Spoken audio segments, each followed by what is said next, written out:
What's good, Ninja? OG over here from Player Essence, and welcome to another PE News. Today, we have some interesting information when it comes to NIS America in terms of what they said about SNK Heroines Tag Team Frenzy, Disgaea sales, and more. You guys are definitely going to want to tune in for this one. We also have more information on the Nintendo Switch version of Valkyria Chronicles 4. It looks like Sega is finally ready to show that off, so let's go ahead and get right into this. And we are starting off with SNK. We're starting off with NIS America in terms of what went down. So in a recent interview with MCV, NIS America President Takuro Yamashita had a lot to reveal when it comes to what went down with SNK Heroines Tag Team Frenzy and more. So let's go ahead and jump in to what he had to say. I'll give you a scoop. Originally, we signed with SNK on SNK Heroines just on the PS4 format. Then last year, an opportunity happened at Gamescom. Two third parties happened to meet all together outside Nintendo's meeting room. The first meeting was between NIS America and Nintendo of Europe, and the next meeting was between SNK and Nintendo of Europe. Of course, these were two separate meetings. Then after their meeting, influential people from SNK came to our booth and said, "Hey, Mr. Yamashita, is it possible to cancel our contract on PS4? Nintendo wants to work on this title on an exclusive basis." So these third parties come together, and the team at NIS and SNK decided to go with Nintendo for the Western market. Physical copy-wise, it's going to be a Nintendo Switch exclusive. PS4-wise, it's going to be just digital. That's the deal. We will not release a packaged version of PS4 format. Then Nintendo will act as a distributor for this game. Then they promise to buy a lot of units. I can't reveal the number of units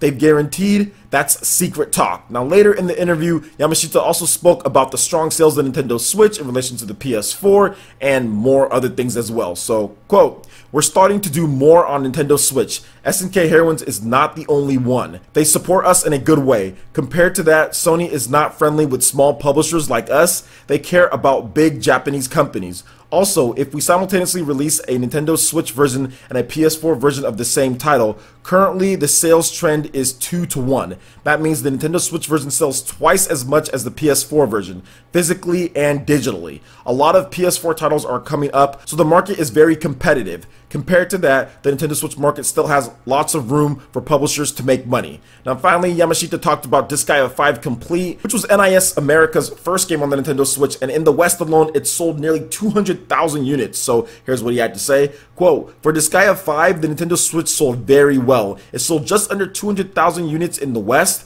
Maybe 40% of these people already have the PS4 version. Why do they buy the same game again? Because it's the function of a handheld that the Nintendo Switch has. And Sony decided to withdraw from the PS Vita market. The memory size limitations of the PS Vita is just 1 GB, right? But Disgaea is 8 GB. So Disgaea fans want to play on a handheld, but there is no handheld. Disgaea 5 is on a Sony platform. So the Nintendo Switch is a perfect platform. We can play at home and we can play outside using the handheld function on the Nintendo Switch. That is why the Nintendo Switch platform is growing naturally." So it's funny because when I talk about that, when I talk about, oh, well, the portability, I've seen videos from people saying that it's not an excuse. I've seen stuff from people saying it's not that important or it's not a big deal. But when you have company presidents telling you, oh, well, the portability factor is a big deal. Oh, this older game sold better on the Nintendo Switch because of the portability factor. Oh, our fans want to play games portably. You can't sit here and say portability isn't a big deal. You can't sit here and say that's something that isn't going to enhance gameplay value for some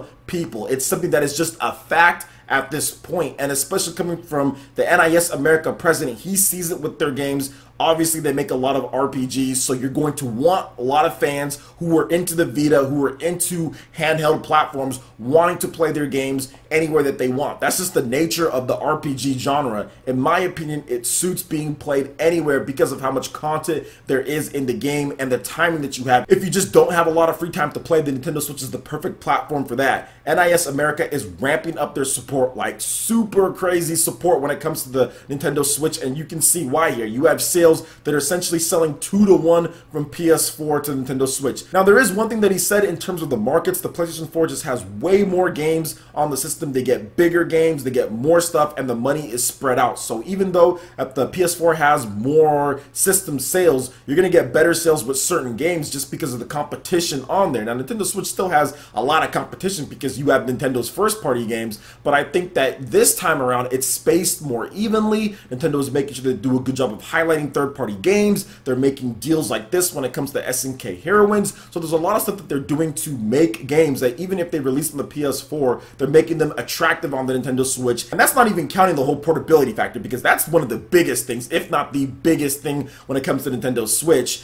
And they're just doing a better job of giving the highlights, giving the spotlight on some of these smaller or mid-sized publishers, especially like NIS America and Nippon Software back in Japan. So I think probably the coolest thing about this whole, I guess, discussion that he had, or this interview, is the fact that Nintendo will be publishing it and will be buying a lot of copies of that. So that's instantly going to make them money. So that's why he's happy about that, because Nintendo will be buying a lot of the cartridges so they don't have to make up for the slack when it comes to it. So it's going to be a lot of profit for them when it comes to NIS America and when it comes to Nippon Software. So that is great to see, right? That's great to see that Nintendo's helping out a third party in terms of them getting their game going, getting the copies bought so they don't have to worry about the cartridges in terms of how much they have to buy and all of that. So really cool to see that as well. What do you guys think about all of this in terms of the sales, Disgaea, when it comes to the deal with SNK Heroines, which we usually don't hear about stuff like that a lot. So it was interesting to read about that. Let me know your thoughts in the comment section below. All right, and moving into the next topic here, we're going to be discussing Valkyria Chronicles 4 on the Nintendo Switch. It looks like Sega is finally ready to show off this game in terms of the Switch version, that is, because we have news set for SEGA FES 2018. So Sega will share some additional information about the Nintendo Switch version of Valkyria Chronicles 4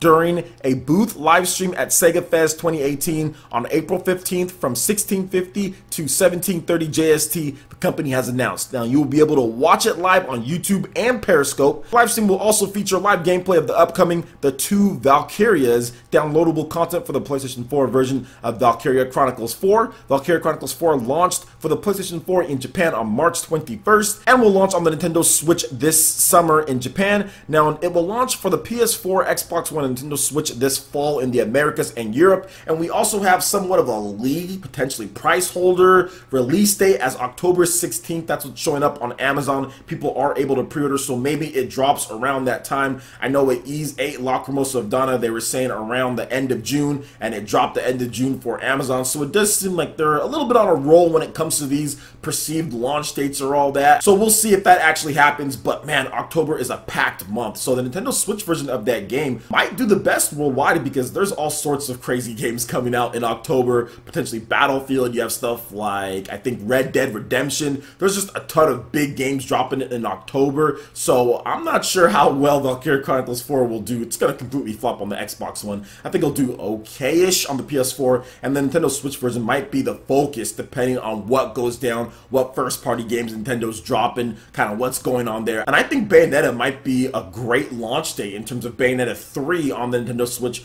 for October, Halloween. You get Bayonetta 3 and also Valkyria Chronicles 4 on the Nintendo Switch for the fall, because we're not getting a lot of these bigger third-party games that are dropping in October or right around that time period, like Red Dead and all that. So I think it would be a nice makeup in terms of Bayonetta and Valkyria Chronicles 4. So I'm excited about this game, guys. Valkyria Chronicles 4 is one of the most unique RPGs ever made, hands down. It is an action turn-based strategy RPG, and I really legitimately mean that, because you plot things like a strategy RPG. You move one at a time, like turns in terms of your units, but then you can also move it in real time, and then you attack from there. So it is all of those genres just put in together, and it's done flawlessly. I think that the battle system is not complex, it's not complicated, you're not going to be struggling with it. You're going to be able to hop right in and have a ton of fun. So I highly recommend Valkyria Chronicles 4. If you have not gone into this franchise yet, you don't need to play all the other ones, because one of them isn't even out in terms of Valkyria Chronicles 3. It's not even out here in the US or in Europe. You can play fan translation patches, you can do all that, but Valkyria Chronicles 2 is out on the PSP. Not sure how many people are still playing that.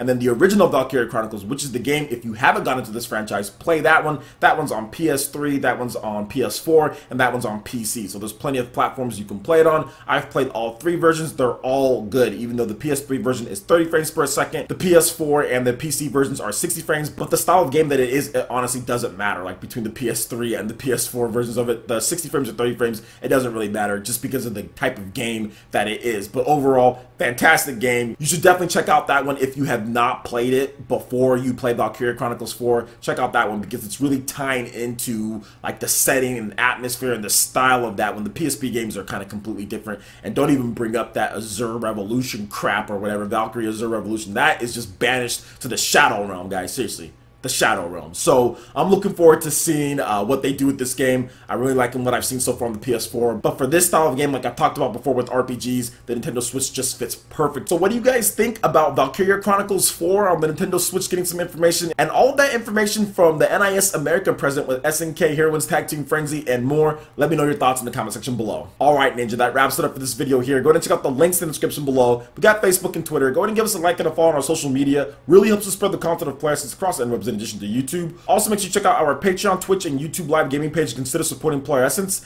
When you do so, it gets you access to all sorts of cool benefits, perks, rewards, and emotes via YouTube sponsorship. So check out the link in the description below and consider supporting Player Essence right here on YouTube. You also get access to PE Arena as well, where we play games with the community for 4 hours on Saturday. So that's a lot of fun. So more details, link in the description below. Hit that like button if you did like this video. Lets me know you guys want more content like this going forward in the future. And subscribe to Player Essence for the latest RPG, Japanese, and Nintendo gaming news. Thank you so much for watching. I will catch you for the next video. Peace.